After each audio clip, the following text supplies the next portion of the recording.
اللہ سبحانہ و تعالیٰ نے نکاح کے بعد یعنی ایک حق مہر کو قرآن مجید نے بیان کیا ہے اور اس کی تاکید فرمائی ہے۔ ہمارے ہاں بدقسمتی یہ ہے کہ وہ جو شریعت نے کہا، جو دین نے کہا، اس پر تو ہماری توجہ نہیں جاتی، اور جن پر شریعت اور دین خاموش ہیں ان پر ہماری توجہ بہت جاتی ہے، ہم ان پر بات کرتے ہیں۔ یعنی حق مہر کی بات ہوگی، اب حق مہر پہ جی آپ اتنا 200 400 500 رکھ لیں جی، 5000 رکھ لیں جی، آپ یہ تھوڑا سا رکھ لیں۔ لیکن دوسری طرف یہ صورت ہوتی ہے کہ اسی شادی اور نکاح کے موقع پر لاکھوں نہیں کروڑوں روپیہ اڑا دیا جاتا ہے۔ ایک ایک لباس جو دلہن کا ہوتا ہے یا دلہا کا ہوتا ہے، وہ لباس لاکھوں میں آتا ہے، 10 لاکھ میں، وہ صرف ایک رات اور کچھ وقت کے لیے اس کو استعمال کیا جاتا ہے۔ لیکن جب بات ہوگی حق مہر کی، جس کی قرآن مجید نے بڑی تاکید کی ہے حق مہر کی کہ تم حق مہر ادا کرو، اللہ پاک کیا فرماتا ہے؟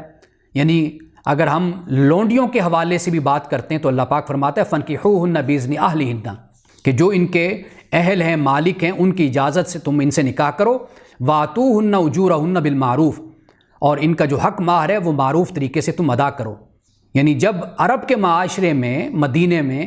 ایک لونڈی کے حق مہر کو ادا کرنے کا یہ حکم دیا تو آپ خود سوچئے کہ ان کے علاوہ جو خواتین ہوں گی ان کے حق مہر کی کتنی تاکید ہوگی۔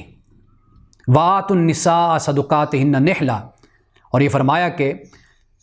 بلا بدل، بغیر کسی بدلے کی توقع رکھے ہوئے، امید رکھے ہوئے تم حق مہر کو ادا کرو۔ یہ بھی فرمایا وَآتَيْتُمْ إِحْدَاهُنَّ قِنطَارًا، کہ اگر ان میں سے کسی کا حق مہر تم نے ایک ڈھیر سارا سونا بھی اگر تم نے مقرر کیا ہے نا، وہ بھی تم نے ان کو ادا کرنا ہے، وہ انہی کا ہے۔ یہ قرآن پاک بیان کر رہا ہے۔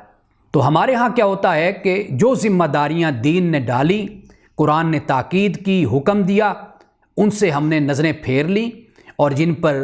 قرآن خاموش ہے یا کوئی بات اس حوالے سے نہیں کی گئی، اس پر ہماری زیادہ بحثیں اور زیادہ گفتگو، بلکہ اسراف اور تبذیر کا معاملہ آ جاتا ہے، فضول خرچی کا معاملہ آ جاتا ہے، وہ ہم کریں گے۔ لیکن جب کسی کی بیٹی کے حق مہر کی بات ہوگی تو پھر وہاں پر ہمیں پریشانی ہو جائے گی۔ میں خود اس بات کا عینی گواہ ہوں کہ ایک صاحب کے بھائی کی شادی تھی تو میں وہاں پر گیا، تو حق مہر کی جب بات کی گئی تو کہنے لگے ٹھیک ہے آپ رکھ دیں، تھوڑا بہت رکھ دیں، کوئی 5000 رکھ دیں، خیر ہے۔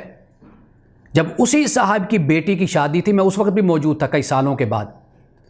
جب دلہا والوں نے ان کی بیٹی کا حق مہر 50,000 رکھا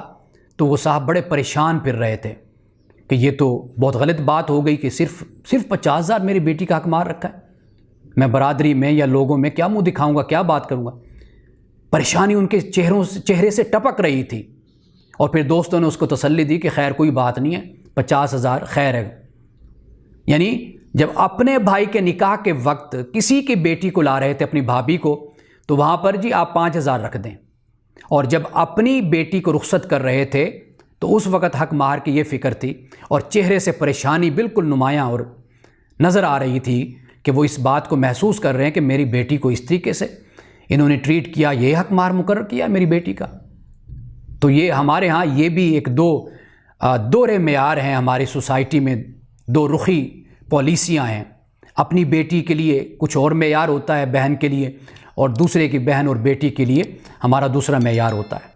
تو حق مہر کی تلقین فرمائی ہے، اور بڑی تفصیل کے ساتھ دیکھیے کہ اللہ سبحانہ و تعالیٰ نے خاندان کا جو ادارہ وجود میں آتا ہے، کس طرح اللہ نے تفصیل کے ساتھ قرآن مجید میں بات کی ہے۔